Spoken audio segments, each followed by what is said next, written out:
Hello, Cub fans! Welcome to the first ever episode of Bricks Behind the Ivy.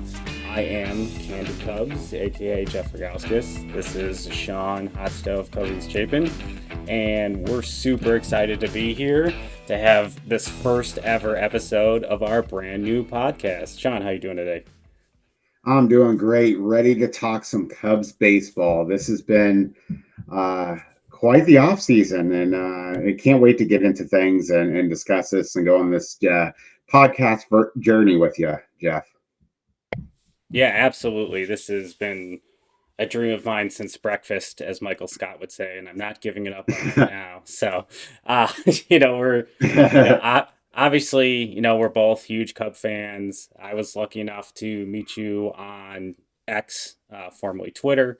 You had reached out to me and had retweeted something of mine, and we started direct messaging each other Yeah. and found that we had a ton in common in regards to the Cubs and interest in sharing that information with people. So I'm super excited to be here, super excited that you're here, very much ready to go. So, today's topics for our first ever podcast, we're just going to kind of give you a little bit of background on who we are and, how we became Cub fans and a little bit of our Cubs history per se. And then we're just going to kind of talk about our general thoughts of the off season. We're just ramping up in spring training as we're recording this. Most recent news, Christopher Morel going to get some focus at third base. Probably not going to talk about that necessarily today, as there are still some pretty significant free agents out there that could change this discussion entirely in the next few weeks. So definitely just going to go through those few things first. Sean, why don't you start us off? What is your Cub story? How did you get where we are today? Sure. So, really, I was a Cubs fan from birth. Just didn't know it until the race 262 in 1998. That captured me completely. Like most Cubs fans, watching that, as a youngster, it was really something that I absolutely loved and just was an awesome thing to introduce me into baseball. Then I started getting a little more obsessed. I'm a previous owner and writer of the blog Hot Stove Cubbies. I don't do that anymore. I was an awful writer, as I joked with you. Awful writer. But my passion was there. So that's when I joined Twitter or X in 2011. And I found, man, that platform is fantastic for quick, easy information, and then just started growing my base from there. But going back to your original question, my favorite Cubs story, and I think you actually wrote about this, is with my son Mitchell. He's my oldest son. At the time, he was 5 years old.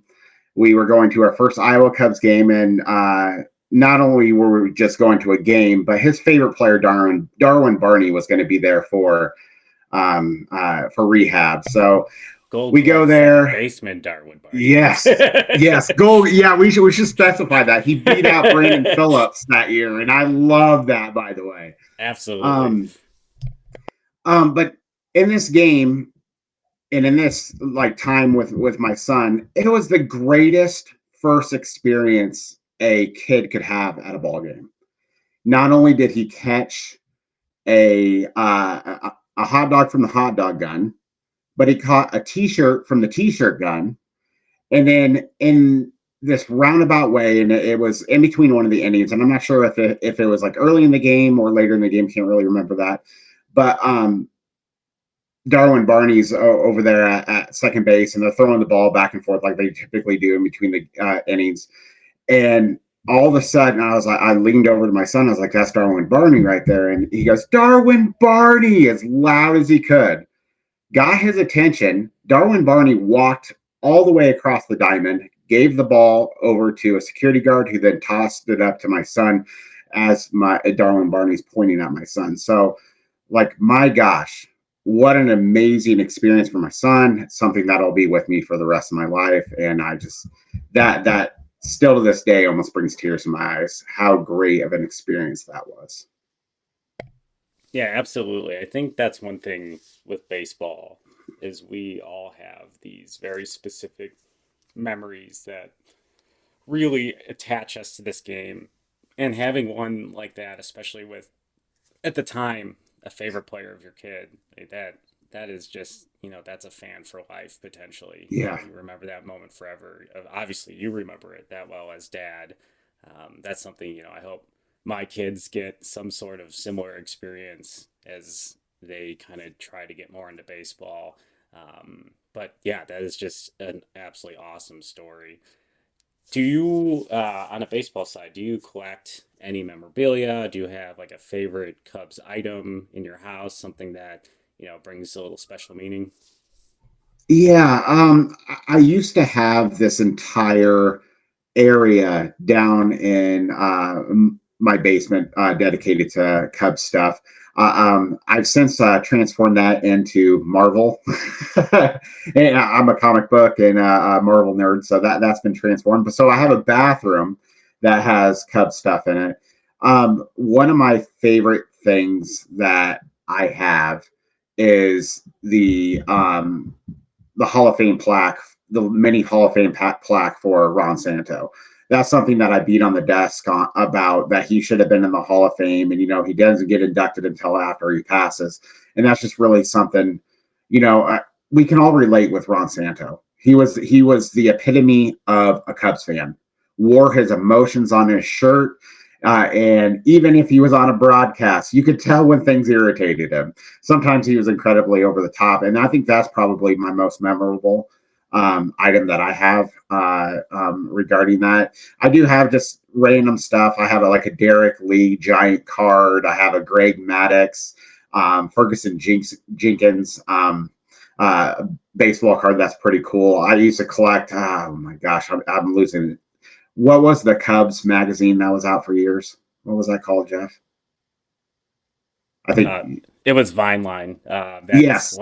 one of my favorite things. I was so just destroyed when they canceled I that. know. I mean, just I have at my desk at work just old Vine Line covers that I, would cut up of my favorite players and post pictures of, just because I Oh, love that's the cool. photography and stuff. And they're not in great shape. They're desk toys, as one would call it, but it's nice to look at. I've got some from that 2015, 2016 season right before they stopped doing Vine Line. Yeah. That was yeah, it's weird thinking, the Cubs have transitioned from like having their own magazine and being a WGN team to this entire TV network, but I still have such a attachment to the nostalgia of that magazine. It just was so cool getting in the mail and having these Cubs Oh, specific it stories and was. these, and it was big and it had, It was huge. Yeah. yeah, it was a big It was like magazine an and album. yeah, exactly. And I loved like the Vine line had the red that looked like the marquee on the top, and I still have copies of Vine lines down here in the Candid Cub Cave that have special meaning to me. But that yeah, that was tough when they got rid of that. I was destroyed. Right. Um, I have a question for you. Obviously, you have a lot of Cub stuff and memorabilia behind you. What's Sure. your favorite back there? Yeah, that's a tough one. I think ultimately I tend to be a big collector of a lot of things. I also have a section of this basement that's Marvel. Star Wars is another big thing for me. Oh, love it.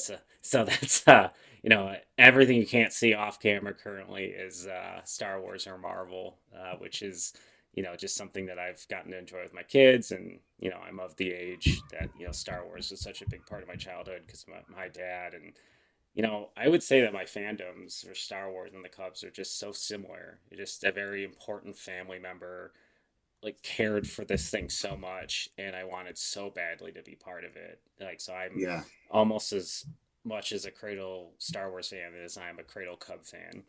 But yeah, memorabilia wise, I think it's always been my dream to have this space in the basement of my future home. When I was Hmm. 10 years old, that was the plan. Like I was collecting all these things for this ultimate Cub space, and this is the culmination of years and years of collecting. I think each piece down here has such specific meaning to me. One right now that sticks out My grandma was a big Ernie Banks person, and she had this statue. I can't think of the company right now. Like they're high end baseball player statues. They don't make them. Bradford Exchange. They don't make them as much Okay. as they used to. There's some Yankees that have recently gotten some, like Aaron Judge. For some reason, Gary Sanchez. Like I've looked online to see if there are any recent Cubs, and That's a um, weird one. Gary yeah, Sanchez, really? Okay. exactly. Future probably thorn in our side as he joined the Yeah, major league. right. But she had this Ernie Banks statue that she just recently gave me because she knew I was doing this basement. And there's the Cubs player program from 1955, his rookie season, that she had as well, and an autograph ball. So Wow. I have that over That's so here cool. off my camera. I think, maybe I'll take a picture of it to put in the podcast notes so people can see it. But Yeah. I remember her showing this thing to me when I was a kid and just being blown away by its realism and how special this Yeah. thing was. And honestly, too, it very much reminds me. I don't know if you remember those McFarlane baseball player action figures. Like they Yeah. were kind of, yeah. I have a bunch of those in my basement too, as well. I have all the Cup ones that exist except for I think the Derek Lee, but I have all the my favorite players that weren't Cubs from my childhood set up like each row.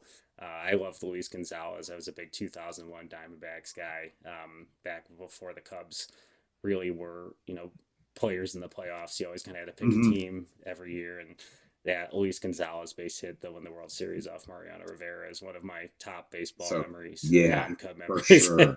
And I was a big Mark Grace guy as a kid, so like seeing him get a World Series ring meant a lot to me. I have like Nomar. I always loved Nomar Garcia Parra. I Oh, still when I play softball play with my batting gloves. So that's something I yeah, kind of just doing all that, doing yeah, exactly. all that. I But love yeah, that this too. I feel like at some point, I'll have to walk around, for content purposes and show all the different things in this I'd basement. love to see it. But right now, Yeah. it's in disarray as I have kind of rearranged some stuff to have more like section related, and I'm clearing off a section for actually more Cub stuff and have them be kind of more of the familial memories. I think we're gonna try to start doing the ballpark tour. But yeah, I guess my Cubs story, we kind of danced around it. Yeah. Yeah, my grandmother is a huge Cubs fan. Shout out to my grandma, who hopefully will listen to this because she's a big Cubs fan. But Yeah. she used to take care of us a lot when we were kids, and we used to go over there because they were down the street, and my family's small and close, and she always had the Cub games on in WGN, and I had this desire to be part of the conversation, and like just really appreciated the intensity that she enjoyed the Cub games. And yeah, it turned into like wanting to read books about baseball, wanting to learn everything I could about the Cubs. I was that kid that like, memorized the back of baseball cards and used it as a party trick. I think that was Oh, I love that. that was We're that so was my much alike, Jeff. We are so much alike.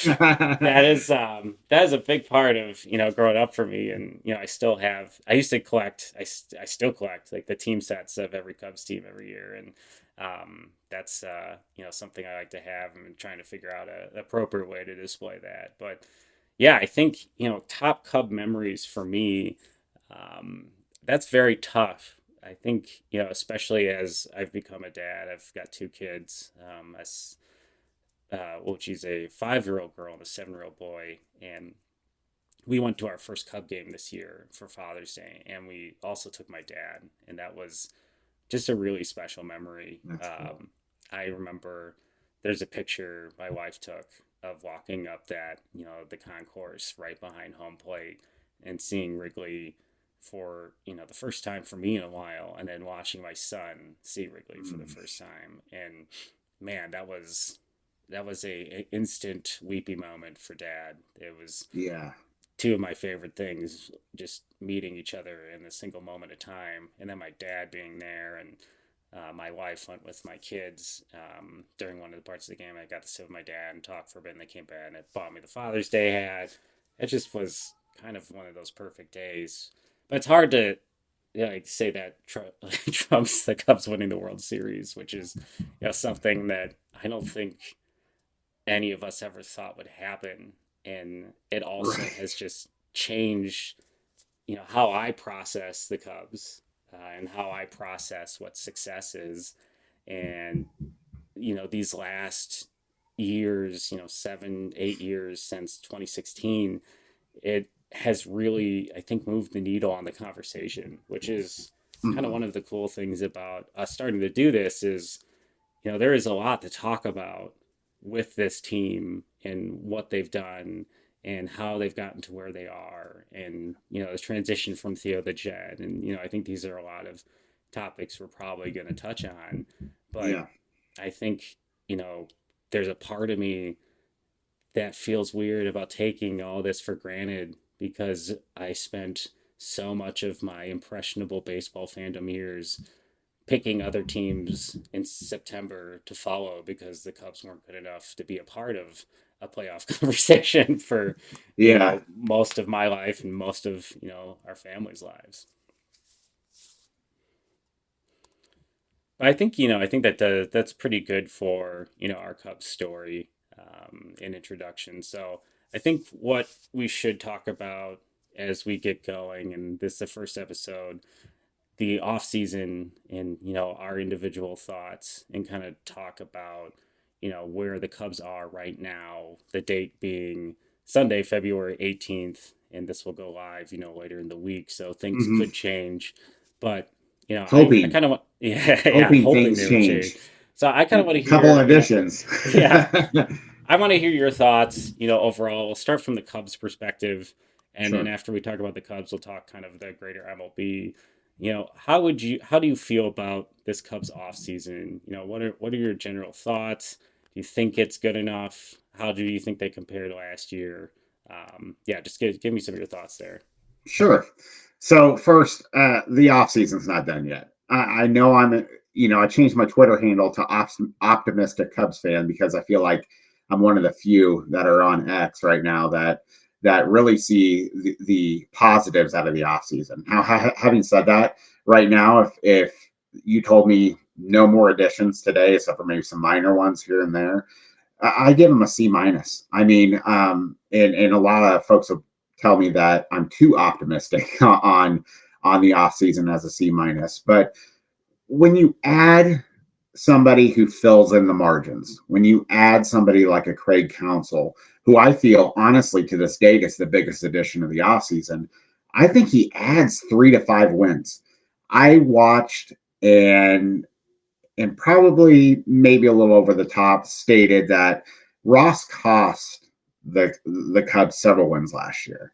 And I think if he was, honest with himself, he probably would have said the same thing.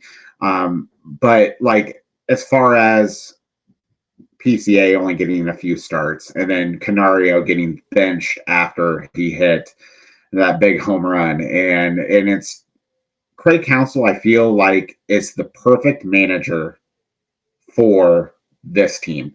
I think David Ross was the perfect manager during his era. I really liked what he did. I was a big supporter of David Ross, but as we started transitioning into where we're at now, kind of like the whole Rick Renteria thing, when we went from Rick Renteria to Joe Madden, I feel like that it's a good transition. And the fact that Jed pulled this off, my gosh, that is just no one saw this coming. And that's why I'm also very optimistic with this offseason and say we're not done yet because Jed keeps things very close to the vest. And really, that to me shows that this offseason is going to develop into something better than just a C minus grade what he's getting right now. What's your thoughts? Yeah, I think generally I'm in the same boat.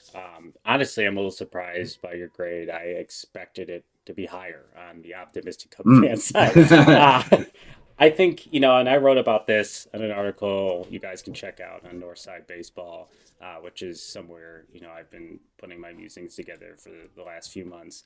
But yeah, I struggle mightily with this offseason. And I think there is, kind of one component of empathy and analysis that I put into not really understanding all the minutia that goes into the decisions they're trying to make. And then on the other side of the coin, I think that I have some frustration. I generally feel like I'm a Yep. very positive person, but in this piece I wrote, I feel like I was able to kind of vent about, how this offseason felt. I Yeah, think absolutely.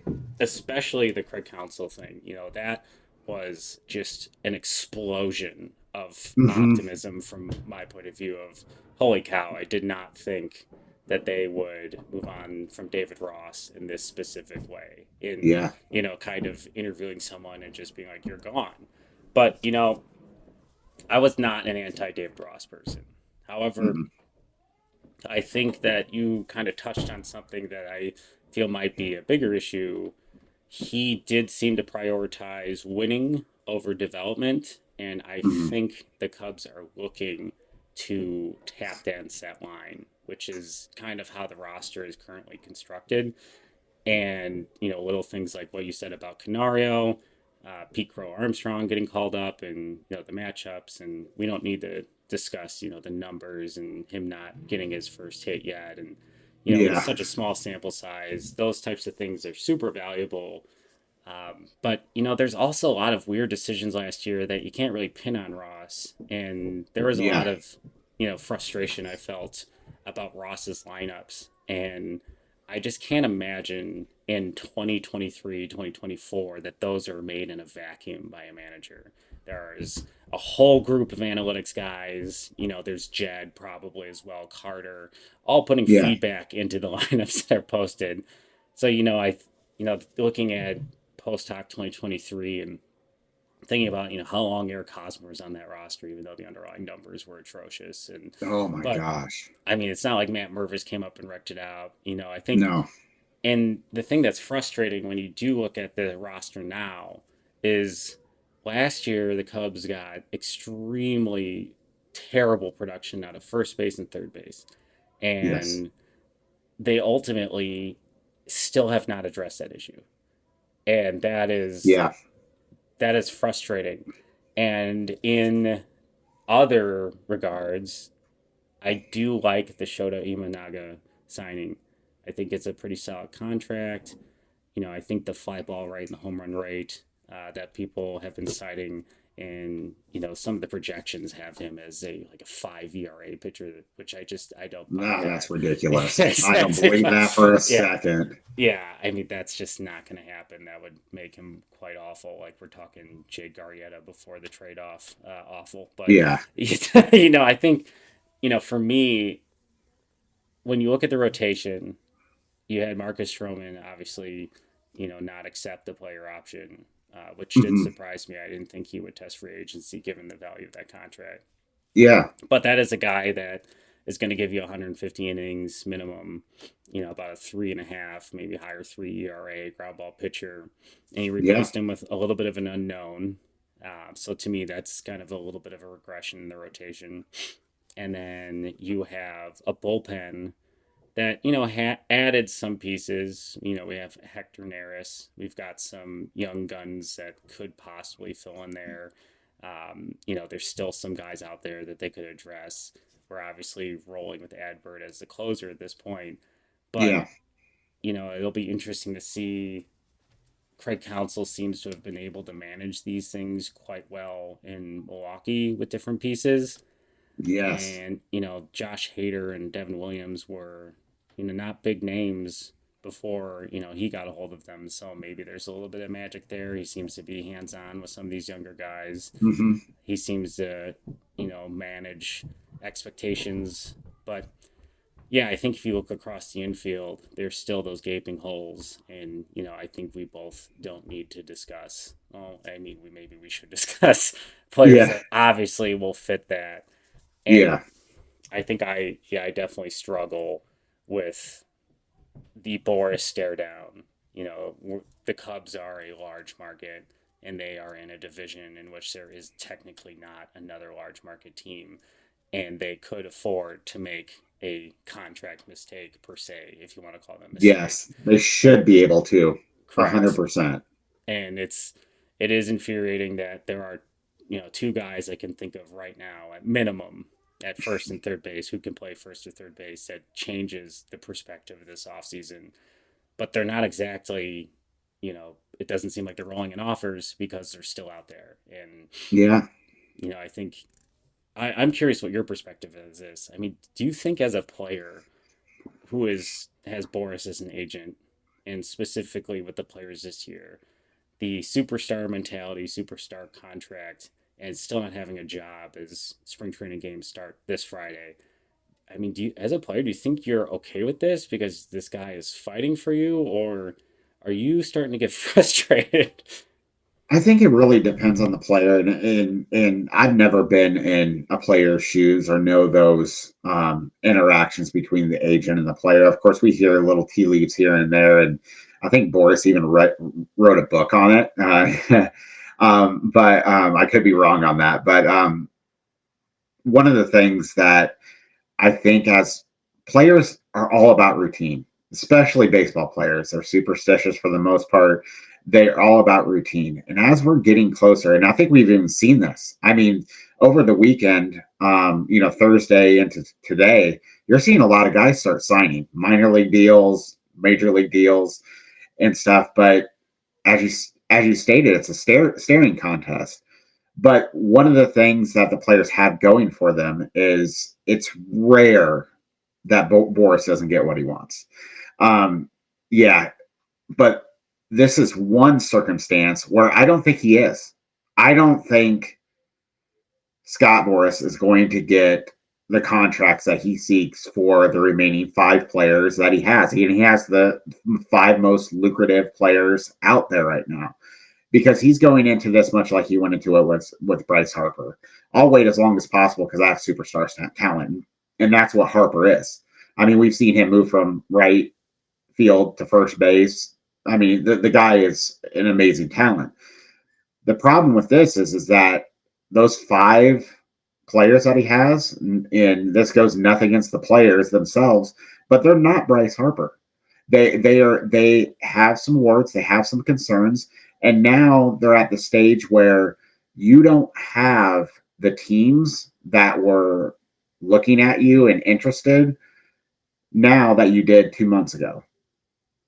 So I mean, to me, as painful as an offseason that this has been, Jed might have been playing it right all along. I mean, the fact that he got Neris on a $9 million deal, waiting that out, my gosh, that's a great deal for a guy that for we needed strikeouts and he gets 9.1 per strikeout per nine. I mean, that's just an example of Jed waiting things out and Carter waiting things out. I think it's very smart, but it's also very frustrating too because, like you said, you should be able to make the mistake. And if they ended up paying Bellinger $200 million, I would be like, it's not my money. But in the same breath, I want to be reassured that if that ends up negative for negative player value, much like Jason Hayward, I don't want to get in a situation where we don't have that where ownership saying we don't have any money to sign a Juan Soto next year. I don't want that. So I think that's, that's where I'm at. that's probably what Cub fans and the discussion that comes around this off season, that is Mm-hmm. something that I feel like there's a lot more information that we don't know about what happened when the money tree stopped growing money. And Right. I think, you look at the ballpark and all the things they've done to the ballpark, which, from my perspective, I think Wrigley is in excellent shape now. They've done so many Yeah. things, so high level care to that ballpark. I always describe it to people who haven't been there recently. It's as if someone who loves the thing that you love more than anything put a lot of money into making sure it feels exactly the same way as you remember. But it's been modernized, and it's Yeah. it's it's such a weird. They just did such a good job of, moving the ballpark into the future while not taking away everything that I love about Wrigley Field. And Absolutely. but we've heard Crane Kenny talk in, I don't know the exact date, but he had said that the renovations to be in line with the federal landmark qualifications cost 100% more than they expected. Hmm. And they launched the television network post major TV deals as we enter the streaming issues that come with Major League Baseball and a lot of sports as a lot of these RSNs are starting to go bankrupt. And, Hmm. Major League Baseball is trying to take advantage of this, long term to see if they can, put together a better streaming package, which, let's not go down the rabbit hole of access and blackouts to Major League Baseball. Yeah, you don't want to get me on that rant. Yeah, exactly. As someone who lives in Iowa who is directly Yeah. affected by this, I'm here in the south side of Chicago, having no issues watching my beloved Cubs. Like I feel for you, but yeah, I Yeah. think there's a bigger story about liquidity versus value, and I'm Yeah. not trying to you know make excuses for ownership, or I'm not a Tom Ricketts apologist, or one of those things that I feel like people get accused of, but I just don't see that they intended for the money to run out. And Hmm.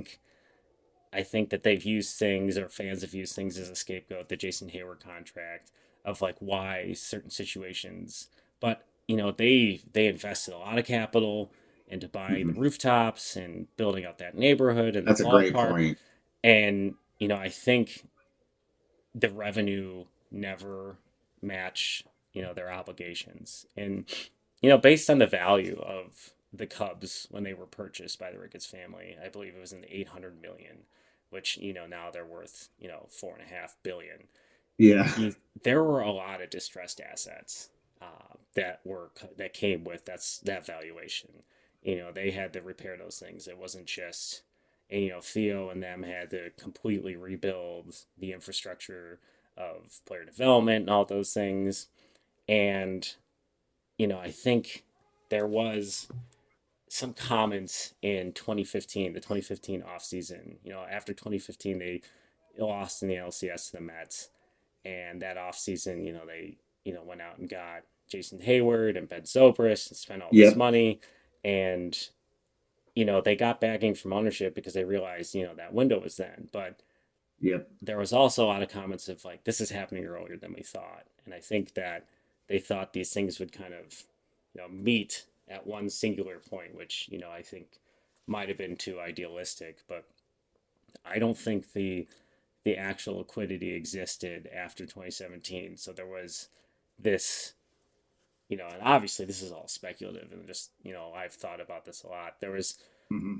this point where they tried to manage actual capital and how they deployed it to players.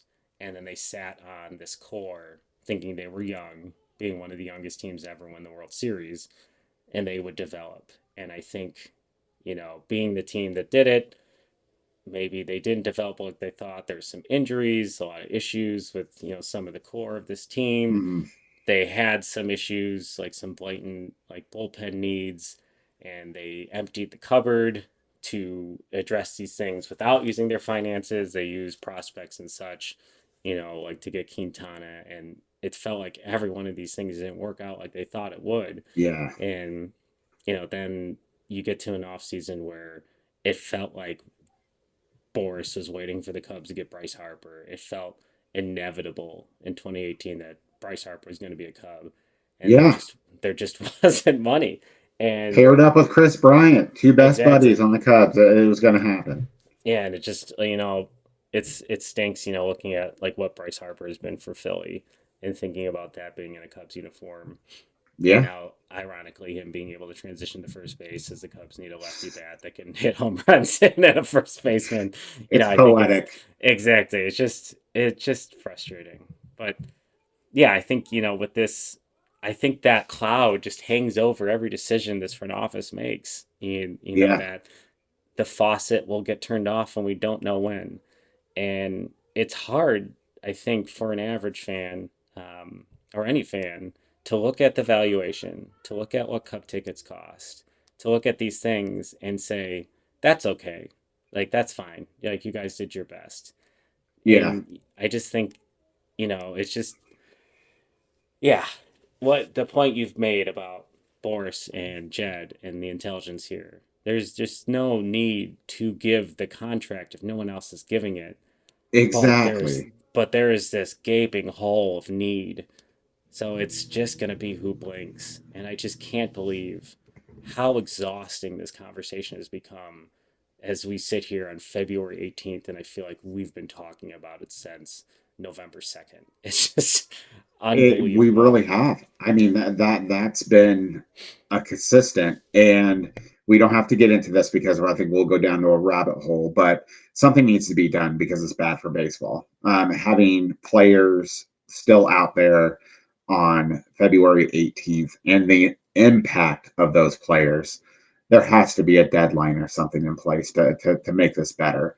Um, got a lot of ideas on that, like, but I don't want to go down that rabbit hole. But I think this team can get a lot better with acquisitions. Now, it doesn't have to be free agent. I think if you paired up like a Bellinger or a Chapman, and you brought them into this team, it makes other players potentially expendable.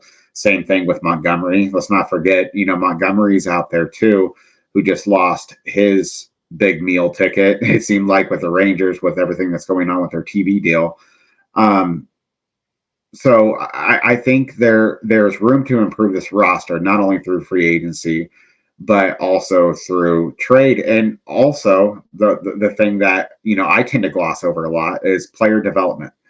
I think we're kind of gun shy, as you alluded to, that maybe this core, the last core did not develop the way things we thought things were going to go. And now seeing some of those players move on to other teams, it kind of cements the fact what Jed was like, I'm kind of hesitant to give Javi a deal. Well, that deal's not looking great, and that pains me because he is my favorite player of all time. Um, so, I mean, I think that there is room for players to step up, younger players, but you cannot count on that. I mean, if there is a way to get Bellinger, to get a Chapman on this team, JD Martinez, I mean, the fact that they're looking at Morel at third immediately opens up. I know it's not a for sure thing, but opens up the opportunity for a full-time DH that hits over 800 OPS against lefties and righties. I mean, that just adding him improves this team. Probably puts them, above that 82, 83 win mark. Um, but yeah, there's so many avenues to improve this team. That's why I'm at a C minus with it. It's the Bellinger, the Chapman, and in the end, I hope it doesn't happen. I'm really crossing my fingers that Cody Bellinger doesn't sign a deal worth $100 million over, let's say, 4 years with another team besides the Cubs. Because if that happens, I can't go to bat for him. I can't. 100%. I think that is the cloud that continues to hang over this Cubs offseason is Bellinger is still out there, Mm-hmm. and until he signs somewhere else on a deal that seems like the Cubs should have done it, like it's not a problem. It's not an issue. Yeah. But Yep. if he signs this very team friendly or reasonable deal and it's not with the Cubs, then we definitely need to be having different conversations about how we do Yes. this offseason. Mm-hmm. And, I think there needs to be, additional questions of this front office group and, what the vision is. I think looking at some of these players and the young players they have coming up, there's a lot of prospect lists out there that have, 6 to 7 guys in the top 100. And, Mm-hmm. I commend Jed and Carter for, since 2021 when he took over, turning this from a not so great farm system to this huge depth with top prospect Yes. talent and, a lot of guys that are still emerging in, 3 years. And in only 2 of those years were truly just, I would say, bottom out losing teams. And when Yeah. he has said that this is not like a full rebuild, I would classify that as being the truth. I Yes. agree that this has Incredibly not been, accurate. yeah. And what he's done, while also, I think, avoiding some of these contracts for, historic Cubs, I'll call them, the team that did it, none of those contracts seem to be working out for other Right. teams. I think the only one that I would say that I would probably take at this moment is Rizzo because of the lefty Yeah, slug at because of first the base. lefty. And he's been, a solid player besides, let's, he had that weird concussion issue last year that Yeah. they just weren't able to diagnose. And, he struggled and his numbers struggled because of that. That's not, I don't think that's who Anthony Rizzo is, but he's been a pretty solid player over there. Yeah. And he's, a very solid defensive first baseman and lefty slug that the Cubs need so desperately. But, all in all, yeah, I mean, I'm 100% on board with what you're saying. It's a super challenging situation Hmm. with these guys still out there. And I think I going back to just the idea of the off season, I think starting with the council move, my wheels are spinning about, the rumors of attaching the Cubs to Otani and it kind of turning out that he just had no interest in coming to the Midwest Yeah. and Yamamoto being out there and that contract of that getting so inflated that the Cubs kind of I'm not sure if they how engaged they were, if they knew the value of the contract and backed off. And I think these ideas and there was the talk from Bruce Levine like right at the beginning of the offseason where they said the Cubs were going to potentially add, 60, $80 million to the books and Yeah. really look at that, the CBT thresholds and go over it. And that's not the offseason the Cubs have had. No. And, I honestly, I think if you get an Otani, obviously you're having a different conversation, really adding, because if you're going to blow through the CBT, Then you you're might as going well. completely through it. Yeah. Correct. And like maybe that was plan A. And I Hmm. think, I think there's a world too where the Cubs have been engaged maybe on Chapman and Bellinger or, different things like that and have dangled, a Christopher Morel or other pieces, some of the extra outfielders, extra Hmm. wouldn't necessarily be the word, but to look at starting pitchers and, the noise from that one Cardinals Twitter account about the Cubs talking to the Marlins. And, Yeah. I've wondered if there's just this log jam of transactions that either has fallen apart or if, it's just become too late where I think the Cubs are looking to lock up maybe a Bellinger per se or, Yeah. Chapman earlier, and then they would feel more comfortable moving some of these other pieces to address. And we're talking about For a completely sure. different offseason. And, I think there is still opportunity, obviously to sign, Bellinger or, obviously Chapman or others. And, these trades will still exist for, the deadline. There's still some guys they can move off this roster. Yep. But, you know, assuming that they're going to be good enough to be making the correct types of moves at the deadline with the roster that's currently constructed, I'm having a hard time projecting that as a positive. I think, Yeah. like you said, Craig Counsell brings, having watched like what the Milwaukee Brewers from like 2017 till I don't know this past year have done to us is just been infuriating. Is like watching the same game over and over again where they would score, enough runs and Yeah. then we'd get shut down in the back end and every little rally the Cubs would have, there'd be some guy standing in some obscure spot and the ball would be hit on the nose and they would just know like that was where to catch the ball. It was Yeah. just an irritating brand of baseball to watch. And they just had the Cubs number for so many, it feels like so many years now. And, I think when David Stearns left that team, now Craig Counsell, I'm just curious, like, who was bringing that type of, game planning to the table? Was it the GM? Yeah. Was it the analytics group? And I think we're going to learn a little bit about that from watching the Cubs with Yeah. Counsell and then watching the Brewers. That's something that, I've got my eye on coming into the season is how that dynamic in Milwaukee changes. Is this some internal system they have that they've figured out, or was this a car driven by Craig Counsell and we've taken the secret formula away? So it'll be Yeah. interesting to see that. But yeah, I think overall I'm just disappointed and how this offseason has gone. And I think I've read in a bunch of different places.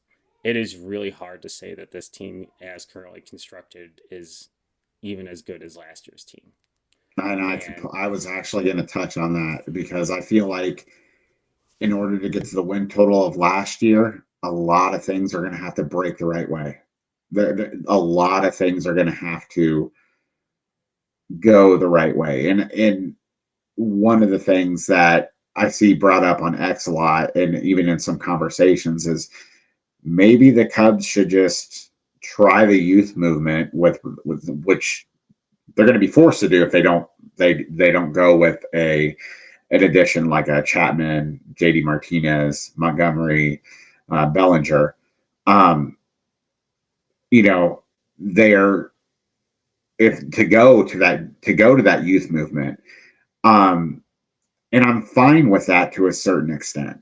I think player development's important, but then the follow up question is always: so when do the Cubs decide to actually just to completely buy in and be this team and do basically what the Dodgers did this offseason? I mean, when are they going to be that big market team and take that step forward? Because yeah, we can go with the youth and do that, but if you do that and you waste another year where you don't make the playoffs, you are one more year closer to free agency for Nico Horner, for Ian Happ, for these players that are essential to this team, and they're getting older. You can't tell me that some players do consistently stay the course, but there are going to be some regressions as they get older. I felt like this year felt very much like the year to push almost all the chips in, and they haven't done it. yeah, I think this definitely felt like a turn the corner type of year, especially Yes. after them winning as many games as they did last year. Um, we don't need to go and do a complete audit of the wins left on the table and all those things, Yeah. but I thought there would be a little more aggression this off season, and I feel like we were definitely set up to believe that there would be that type of aggression. Yeah. And I struggle mightily too with, is this a communication issue where it just felt like we were getting way more information under Theo just because of how he spoke, and Jed is Mm-hmm. just not the same type of speaker. No, not at And all. I think there's also this weird unfair precedent set up by Jed's silence in the Craig Council move, that he works very well quietly. And so there's kind of this hanging cloud. I hate keeping saying hanging cloud, but that he is working on stuff, but Yeah. also the silence feels like silence. Yeah. And I think it just has, I think there's a weird effect across the fandom with this type of off season. And I'm a season ticket holder again this year for the first time since 2018. I was from 2012 to 2018. And I have a bunch of tickets that I do sell off because it's not in my lifestyle to be able to go to as many games as I want to go to, and I have partners. Right. But there's just not this excitement, and I know it's early still. We're in February, but and just looking at article view numbers at Northside Baseball, like you can feel the frustration or lack of interest generated by this offseason. Yep. And usually CubsCon is one of those things that just ignites this this fervor amongst the fan base. And the off season wasn't really done then, besides Imanaga getting signed that week. And Yep. that was probably a good timing situation for CubsCon. But yeah, it's just hard to sell this current roster. It is still, the Cubs have what I would describe as the weird superstar problem. Like, they have a roster of very, very solid major league players that I enjoy Yep. watching, but they don't have the guy that sells jerseys. They don't have the guy that fills marquees. No pun intended, given the Cubs' big marquee. But it's not, you look at like jersey numbers and things like that, which do affect major league teams' revenue, as there is no revenue sharing agreement in Major League Baseball like other sports. Like you keep 100% of the merchandise you sell. Like there's just not that front end guy that guys are, players or not players, fans are going to get excited about. And that is really hard, I think, on a marketing department that's trying to sell this improvement. And, there was that joke of the Lollapalooza, like, guest list they put out for CubsCon. And at the top of it, in big letters, was like Craig Counsell, and under it was like Jed Hoyer and Carter Hawkins. It's like, yeah, this is what they have to sell right now. Yeah. Dansby Swanson. That was a big signing, but that was last year, and Yep. he's a very very good player. My favorite current Cub to watch, next to Kyle Hendricks, and he's the leader of this team, but he's Yep. not he's not a superstar. He's an extremely good baseball player and one that I love Yep. watching play defense. And, that's what this lineup is missing too. And, circling back to Bellinger, there's, concerns of, his up and down with the health prior to his pill contract this past year with the Cubs, Hmm. of him being that player again. But we know that he adjusted his approach with two strikes, which is going to affect batted ball data. We know that, he was this great clutch hitter with runners on base, and he's exactly what the Cubs need to have in the middle of this lineup, especially from the left side, because they just don't Yes. have enough left-handed pop. And, not to keep going down this rabbit hole, like Ian Happ is a very good player. He gets on base, but the power kind of disappeared last year, and they need some power from the corner infield. Like which Yes. Seiya Suzuki are we going to get? The one that played from July or the one that played before July with the oblique Yeah. issue? There's just so many opportunities for step back, and that's, I'm not trying to look at the glass half empty, but there baseball is not certain, as Theo used to say, development isn't linear. There's just a lot of opportunities here for guys to take a step up, but you need to anticipate for guys that could potentially take a step back. And that's when I look at this roster, my biggest concern is there hasn't been enough work at the margins to raise the Yeah. floor. If anything, I think the floor is potentially dropped. And oh man, I can't believe I'm going to say this out loud, but there's a lot of concern early in the offseason when they hired Craig Counsell that the intent was to try to Mm. extract as many wins without spending money, and it's really hard not to feel that way right now. Yeah. And that's Yeah, the because I thought that was the silliest thing that I ever heard because I completely bought in. I was like, they got counsel, they wouldn't be spending that amount of money on a coach, a manager. They wouldn't be spending that amount of money on somebody if they weren't going to go all in. And I think they had legitimate interest in Otani and Yamamoto, and I think they had a path to try to get that. They were just never going to come here. They were never going to be Cubs. But instead of just going and saying, "Well, we tried," and then getting to the place we're at now, where we're looking back, just like you did, and say, "Oh boy, I hope that person that didn't, that tweeted at me after the council signing that they aren't going to spend money isn't right," because that doubt has creeped in. That doubt has definitely creeped in. absolutely. And I think before we close, I feel like we have gotten pretty somber and negative. I Yeah, kind of let's want get let's get optimistic. to, Here we go. yeah, We're exactly. coming I back. want to ask, final off-season thoughts. Yeah. Um, what's one team you think had a sneaky good offseason that's obviously Ooh, a not the Cubs? sneaky good And offseason. then the other follow-up question would be, what is the your favorite move for the Cubs this offseason?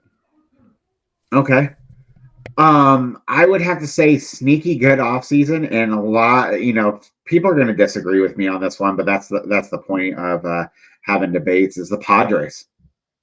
I mean, I think them getting the haul that they got for Soto, I really like Michael King and Drew Thorpe. I really do. And the fact that they added two great pieces to the pen with Matsui and Go, I really think both of them are going to be really good. And then Wandy Peralta, I think sneaky, they still have talent on that team. They still have Tatis. They still have Machado. They're moving Bogarts over to second and keeping Kim at shortstop, which improves their defense. I just there. A lot of people think they took 5 steps back. I think yeah, losing Soto is going to be tough, but I think they had a decent offseason. I really do. Yeah, I think for me, the team that I would say that had a sneaky good off season, and this is division based, Kansas City Royals. I am going to be Yeah. very interested in how that team performs in 2024. That AL Central is a bit of a mess. I'm not Mm-hmm. sure what that Twins team is. I would probably pen them in as the favorite at the moment. Yeah. The Tigers, I think there's a lot of interesting pieces on that team as well, but I'm not feeling super confident. But around the edges, the Royals have added some pretty solid pieces with Seth Lugo and Hunter Renfroe, who's got some Mm-hmm. power, plays really good defense. Adam Frazier's a nice utility piece, and locking up Witt like they did as well is such a big move for that team. Great contract, great player, lots of pop, lots of speed, fun to I love watch. him. Yeah, I love him. he's a great player. So I think that Mm, to me, if the pitching ends up being decent, and that bullpen, holds up, which, I think it really could, they could make some noise in a central that feels very much up the grabs, very similar yeah. to the NL Central.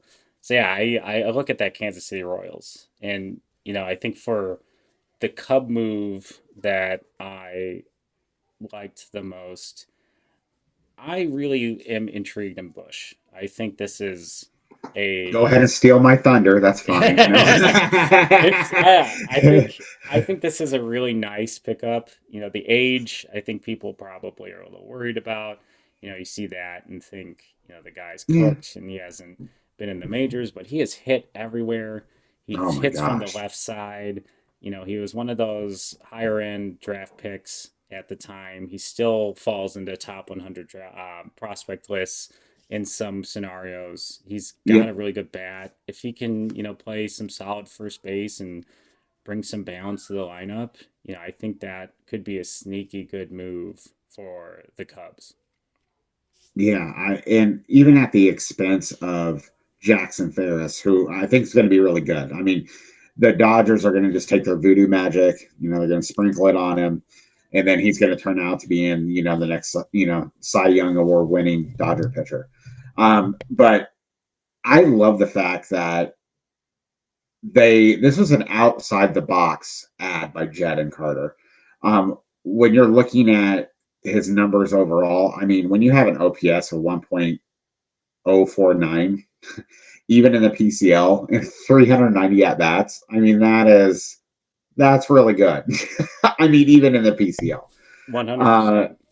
yeah. So I'm intrigued by the bat, and I really think that they believe in that at bat, in that bat. Now, defensively, if he can be average, slightly below average, same thing I say for with Christopher Morel, the bat's going to play. That I'm really confident in that bat. So I completely agree with you. But if I have to pick somebody different than you, I'll say Shota Imanaga. I think I've been high on him since last year. I've watched a lot of videos on him. One of the things that I love is he attacks the strike zone. I hate walks. When there's a proper place to do walks, but I don't think he's going to walk very many. And I think that's really kind of inflated his fly ball and his home run numbers overall, and why people are putting that 5 ERA on him. But the one thing that no one seems to be talking about, and I actually watched a video from Lance Brodowski on YouTube talking about his unique windup with an arm slot for a guy who's 5'10. And it's just completely flipped on its head from what we usually see. And I've watched, those little tidbits of him already, and I'm like, and then hearing Justin Steele saying the guy is filthy, and then Adbert, like them, that's Adbert's his hype man and stuff. It's hard not to get excited about Imanaga. And I think, a lot of people say that he's a 4 or 5 with a floor of middle reliever. I don't believe that. I think he has the upside to be a number 2. I mean, watching the video on him, and I think his floor is a number 5 starter in the league. And I think he's going to surprise, kind of like I'm losing his name, Senga, from the Mets last year. A lot of people really believed he could be a long reliever, and that's it. And look how well he transitioned. I think this is going to follow in the same boat. Yeah, I tend to agree. I think that the arm slot and the things they talk about his repeatable delivery, and Yeah. I think he is a workhorse, a lot like a lot of players that come, from that area of the world. They work very, very hard. They're very diligent. They're experts in their Mm-hmm. craft, and they throw a lot, which usually adds to some good arm health. So I think that's one Yeah. thing that I'm looking forward to is him being able to stay healthy. Well, I think that's all we have to say about the off season. But this has been the first episode of Bricks Behind the Ivy. If you are looking for us, please check us out wherever you listen to your podcast. If you want to see our just absolutely handsome faces, you can check us out on YouTube at Bricks Behind the Ivy.